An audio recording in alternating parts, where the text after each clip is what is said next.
संघीयताको नाउँमा जातीय आधारमा नेपालीहरूलाई विभाजन गर्ने काम गरियो। चित्त नबुझे पनि नेपाली जनताले साथ दियो। हजारौंको संख्या जनता सडकमा उत्रेर आन्दोलनमा सहभागी भए, किनभने नयाँ नेपाल निर्माण हुन्छ, देशको विकास र समृद्धि हुन्छ भनेर जनताले राजनैतिक दल र नेताहरूको आह्वानलाई साथ दिए। तर आज 14 वर्षपछि हामी कहाँ आइपुगेका छौं? कहाँ जान भनेर हिँडेका थियौं र आज कहाँ आइपुगेका छौं?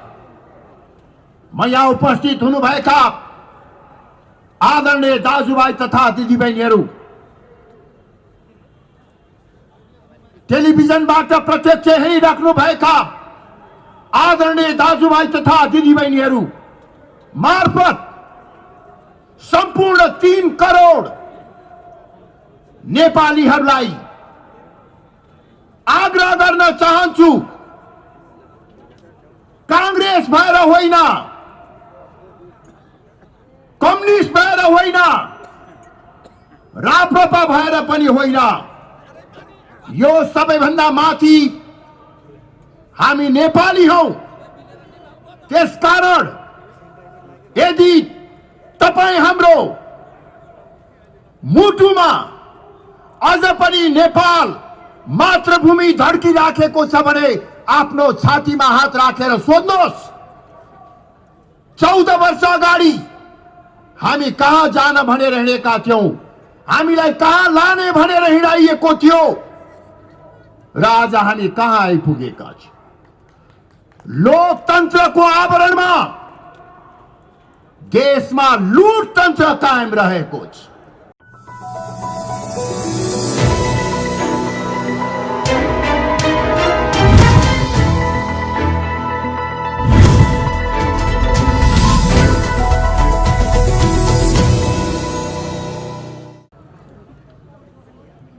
जनता आओ, जनता आओ, जनता आओ।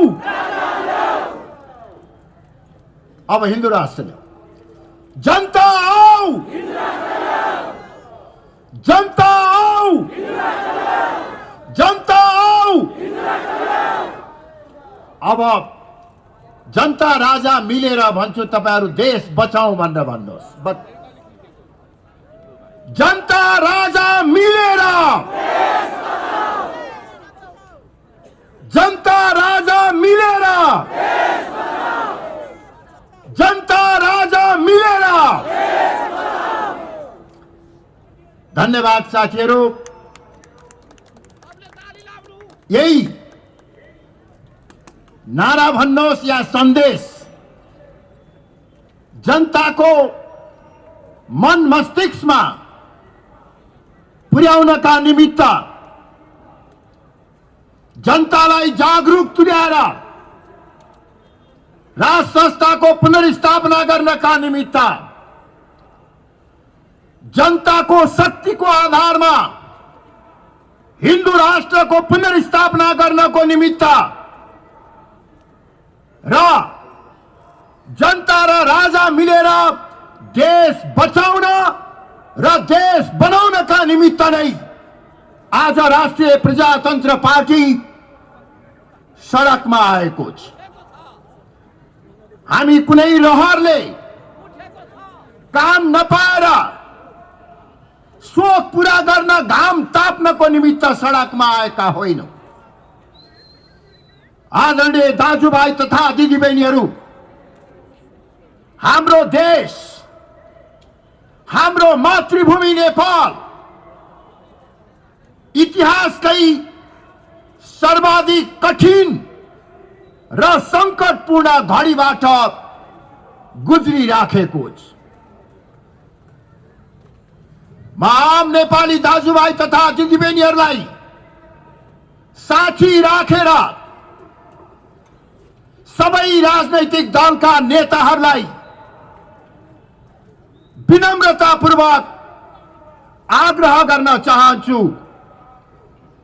यो संकटको घडीमा हामीले जिम्मेवारीपूर्ण ढंगबाट काम गर्न सकेनौं भने मुलुकको राष्ट्रिय स्वाभिमान, राष्ट्रिय एकता र राष्ट्रिय अखण्डता संकटमा पर्न सक्दछ। यदि हामीले जिम्मेवारीपूर्वक काम गर्न सकेनौं भने म प्रधानमन्त्री केपी ओली, नेपाली कांग्रेसका सभापति शेरबहादुर देउवा,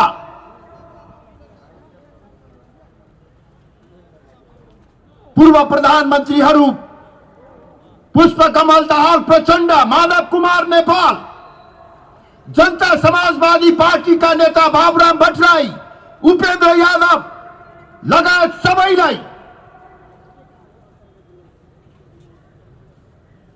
सचेत गराउन चाहन्छु कि हामीले जिम्मेवारीपूर्वक काम गरेनौं भने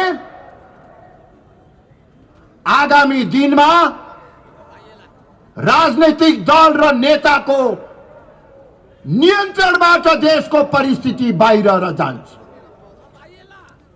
राजनैतिक दल र नेताहरूको हातबाट परिस्थिति नियन्त्रण भन्दा बाहिर जान सक्ने खतराका प्रारम्भिक संकेतहरू देखा परेका छन्। यसतर्फ सचेत रहनुहोस्। जिम्मेवारीपूर्वक काम गरेनौं भने आज हामी जुन जुन पदमा छौं, पदबाट अलगिने मात्र होइन, सिंगो मुलुकको भविष्य नै संकटको चक्रव्यूहमा फस्न सक्दछ। आदरणीय दाजुभाइ तथा दिदीबहिनीहरू, आज देशमा देखा परेको यो संकट तत्काल सिर्जना भएको होइन। तपाई हामी सबैलाई थाहा छ, 14 वर्ष अगाडि देशमा आमूल परिवर्तन गर्ने, नयाँ नेपाल बनाउने, सदियौंको देखिको दास्ताबाट जनतालाई मुक्त तुल्याउने, नेपालको आर्थिक समृद्धि गर्ने भन्ने नाउँमा हामीले नेपालको प्राचीन कालदेखि कायम रहँदै आएको हिन्दू राष्ट्रको पहिचानलाई समाप्त पार्यौं। नयाँ नेपाल बनाउने नाउँमा नेपाल राष्ट्रको एकीकरण, आधुनिकीकरण र प्रजातन्त्रको निमित्त योगदान दिएको, राष्ट्रियता र एकताको प्रतीकको रूपमा रहेको राज संस्थालाई पाखा लगाउने काम गरियो। संघीयताको नाउँमा जातीय आधारमा नेपालीहरूलाई विभाजन गर्ने काम गरियो। चित्त नबुझे पनि नेपाली जनताले साथ दिए। हजारौंको संख्या जनता सडकमा उत्रेर आन्दोलनमा सहभागी भए, किनभने नयाँ नेपाल निर्माण हुन्छ, देशको विकास र समृद्धि हुन्छ भनेर जनताले राजनैतिक दल र नेताहरूको आह्वानलाई साथ दिए। तर आज 14 वर्षपछि हामी कहाँ आइपुगेका छौं? कहाँ जान भनेर हिँडेका थियौं र आज कहाँ आइपुगेका छौं? म यहाँ उपस्थित हुनुभएका आदरणीय दाजुभाइ तथा दिदीबहिनीहरू, टेलिभिजनबाट प्रत्यक्ष हेरिराख्नुभएका आदरणीय दाजुभाइ तथा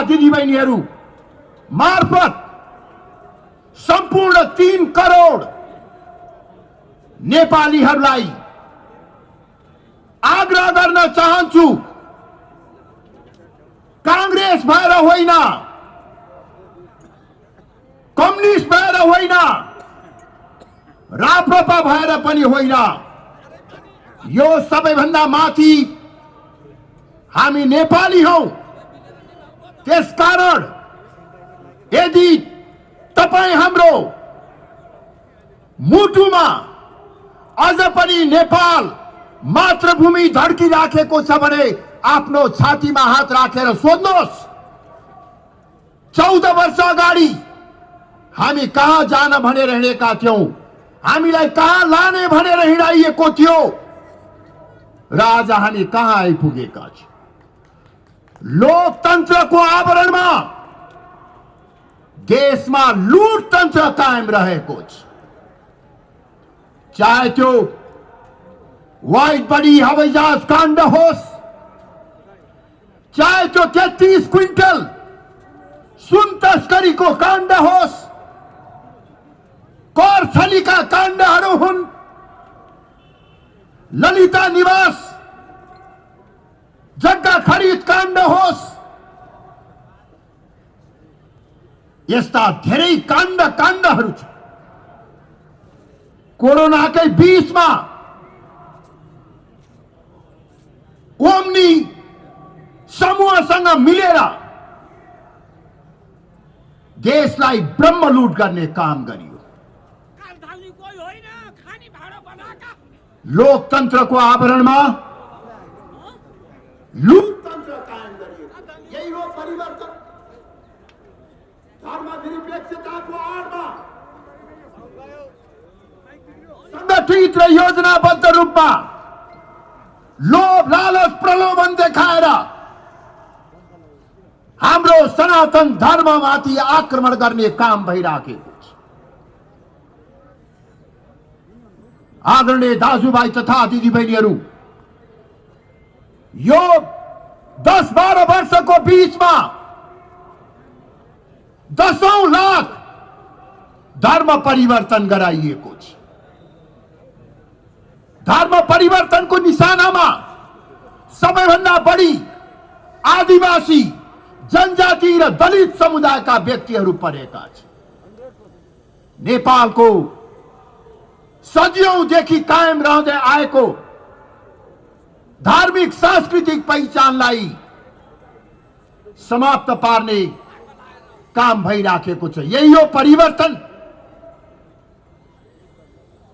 राज संस्थालाई पाखा लगाइयो, देश अभिभावक विहीन भयो, विदेशीको चलखेल तीव्र रूपले बढेर गएको छ। केही दिन अगाडि मात्रै नेपाल कम्युनिस्ट पार्टीको घर झगडा मिलाउनका निमित्त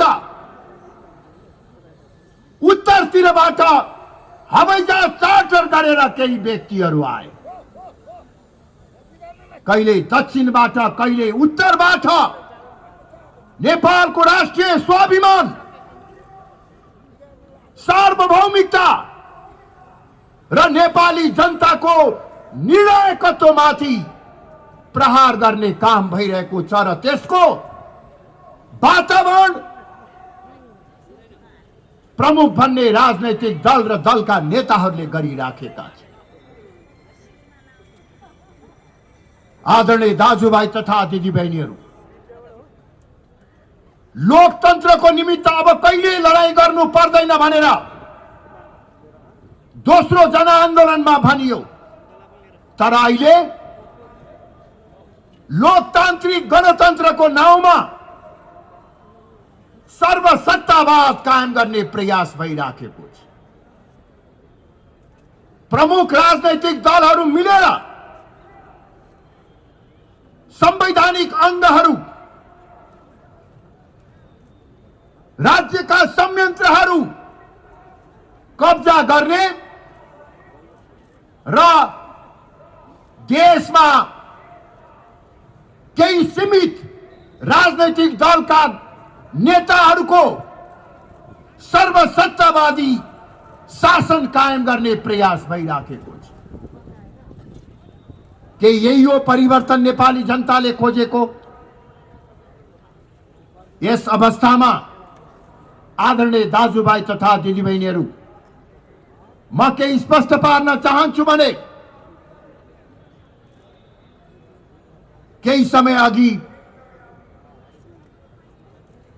मन्त्री परिषदको सिफारिसमा राष्ट्रपतिबाट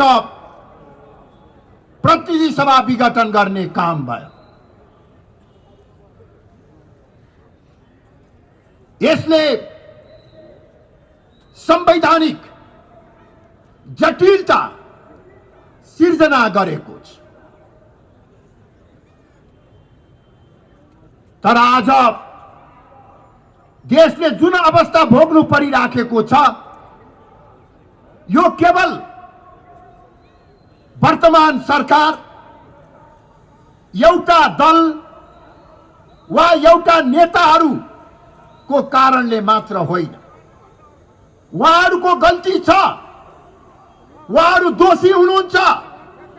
यो भत्काउन र बिगार्नको निमित्त सीमित राजनैतिक दल र तिनका नेताहरू जिम्मेवार छन्।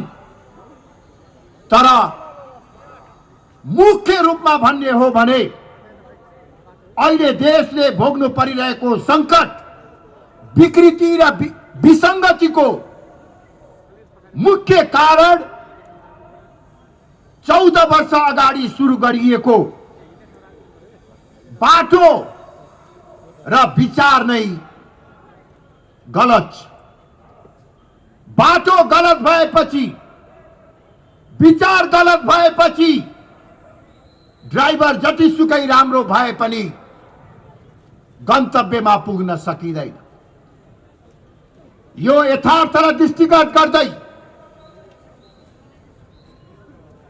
देशको वर्तमान संकटबाट मुक्तिको निमित्त अब नयाँ ढंगबाट अगाडि बढौं भन्ने म सबै राजनैतिक दलहरूसँग आग्रह गर्न चाहन्छु। तपाईहरुले महान उपलब्धि भनेको गणतन्त्र, संघीयता र धर्मनिरपेक्षताको हामीले 14 वर्ष अभ्यास गरिसक्यौं। यो अभ्यासको अनुभवबाट पाठ सिकेर अब यस्तो राजनैतिक प्रणाली निर्माण गरौं जहाँ राजादेखि विप्लव माओवादीसम्म, कांग्रेस, कम्युनिस्ट, मधेसवादी सबै राजनैतिक दल र शक्तिहरू अटाउन सक्ने राजनैतिक प्रणालीको विकास गरौं। त्यो असम्भव छैन। यदि हामीले देश र जनतालाई केन्द्रबिन्दुमा राखेर सोच्ने हो भने त्यो असम्भव छैन। यसैगरी नेपालको राष्ट्रिय पहिचानलाई कायम गर्नको निमित्त पूर्ण धार्मिक स्वतन्त्रता र समानता सहितको सनातन धर्म सापेक्ष हिन्दू राष्ट्र स्थापना गरौं। संघीयताको वर्तमान स्वरूप बारे पुनरावलोकन गरौं। हामीले राज संस्थाको कुरा गरेर निरंकुश राजतन्त्रको कुरा गरेको होइन। हामीलाई थाहा छ अहिले देशमा ठूलो संख्यामा गणतन्त्र पक्षधर जनताहरू पनि छन्, परिवर्तनकारीहरू पनि छन्।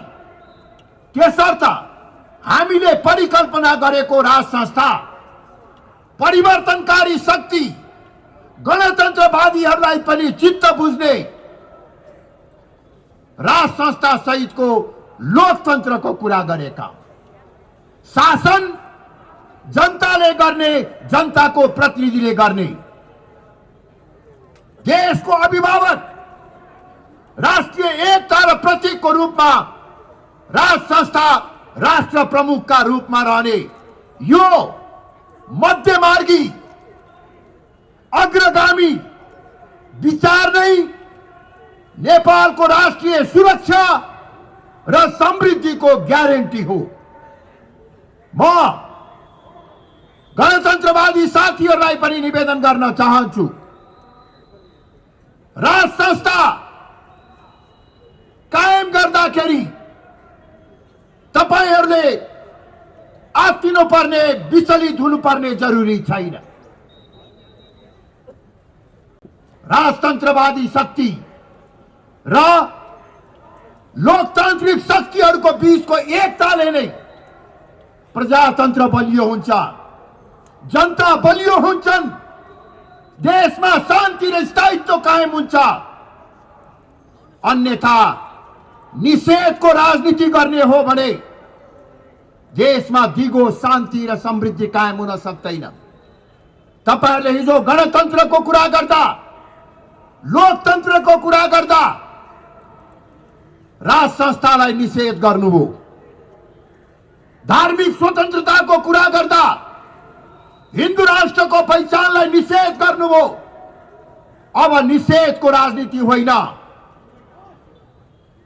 समावेशी सबै नेपाली अटाउने साझा व्यवस्थाको निर्माण गरौं। यसको निमित्त हामीले केही दिन अगाडि 77 जिल्ला प्रशासन कार्यालय मार्फत सरकार प्रमुख प्रधानमन्त्री लाई ज्ञापन पत्र दिएका छौं। हिन्दू राष्ट्र र राज संस्था को पुनर्स्थापना लगायतका विभिन्न मागहरू पूरा गर्नका निमित्त सर्वपक्षीय सम्मेलनको आयोजना गरौं।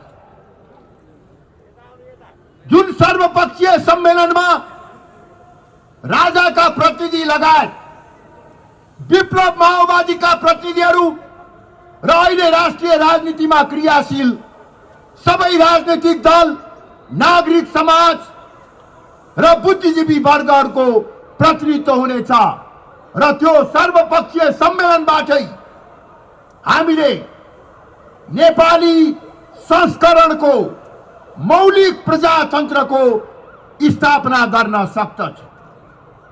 यदि समयको यो मागलाई, जनताको यो भावना र चाहनालाई सम्बोधन नगर्ने हो भने अब फेरि देश द्वन्द्वतर्फ जान सक्दछ। मैले अघि नै भनिसकेको छु कि राजनैतिक दलका नेताहरूले जिम्मेवारी पूर्वक नसोच्ने हो भने देश द्वन्द्वतर्फ जान सक्दछ र त्यो द्वन्द्वको अवस्थामा कांग्रेस, कम्युनिस्ट, मधेसवादी दलहरूको नियन्त्रणमा वा ती नेताहरूको हातमा परिस्थिति रहने छैन, परिस्थिति अन्तै जान्छ। त्यसकारणले ढिलो नगरिकन साझा व्यवस्था, साझा प्रणाली निर्माण गर्ने तर्फ लागौं। जहाँसम्म राज संस्था र हिन्दू राष्ट्रको कुरा छ, अब यो केवल राप्रपाको मात्रै एजेन्डा छैन। हिजो कठिन घडीमा राप्रपाले बोकेर हिँडे होला, तर अब यो आम नेपाली जनताको एजेन्डा बनिसकेको छ। कसैले चाहेर पनि नचाहेर पनि अहिले हिन्दू राष्ट्र र राज संस्थाको विषयमा प्रत्येक नेपालीको घर घरमा चर्चा हुन थालेको छ, बहस हुन थालेको छ। आदरणीय दाजुभाइ तथा दिदीबहिनीहरू, त्यसर्थ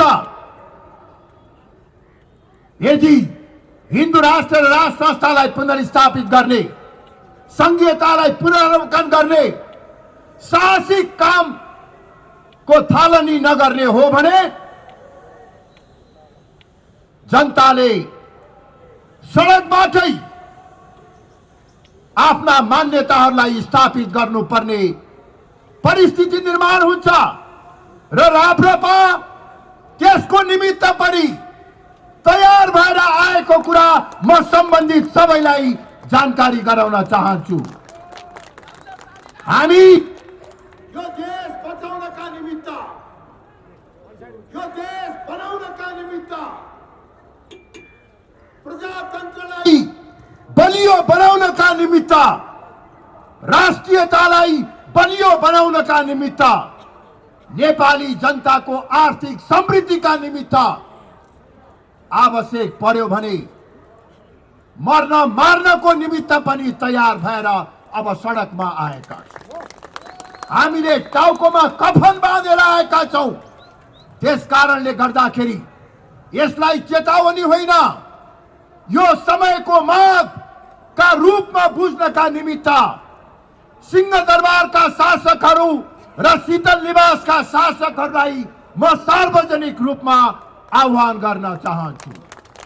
आदरणीय दाजुभाइ तथा दिदीबहिनीहरू, यति भन्दै अब तपाईहरूको माझबाट म बिदा हुन चाहन्छु। आज यो भव्य र उत्साहपूर्ण उपस्थितिका निमित्त तपाईहरू सबैमा म हार्दिक कृतज्ञता व्यक्त गर्न चाहन्छु। आजको यो सभामा हिन्दू बुद्धिस्टहरू मात्र होइन, नेपालमा शान्ति र स्थायित्व चाहने धेरै ठूलो संख्यामा मुस्लिम, क्रिस्चियन धर्मावलम्बी दाजुभाइ तथा दिदीबहिनीहरू पनि आउनु भएको छ। यो कुनै एउटा धर्मको, जातिको, नस्लको विषय होइन। यो राष्ट्रको पहिचानको रक्षा, राष्ट्रको रक्षाको कुरा हो। जब देश संकटमा पर्दछ,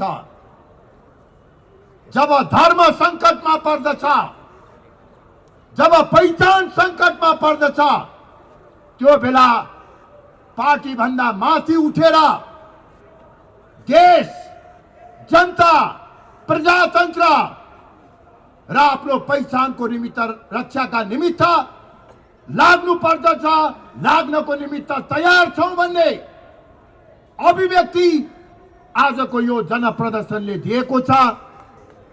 सम्पूर्ण साथीहरू जसले यो प्रदर्शन आयोजनाको निमित्त रात दिन नभनिकन पूर्व मन्त्री बुद्धिमान तामाङको नेतृत्वमा काम गर्नुभयो, तपाईहरू सबलाई धेरै धेरै धन्यवाद दिँदै म बिदा हुन चाहन्छु। धन्यवाद। जय राष्ट्र, जय जनता।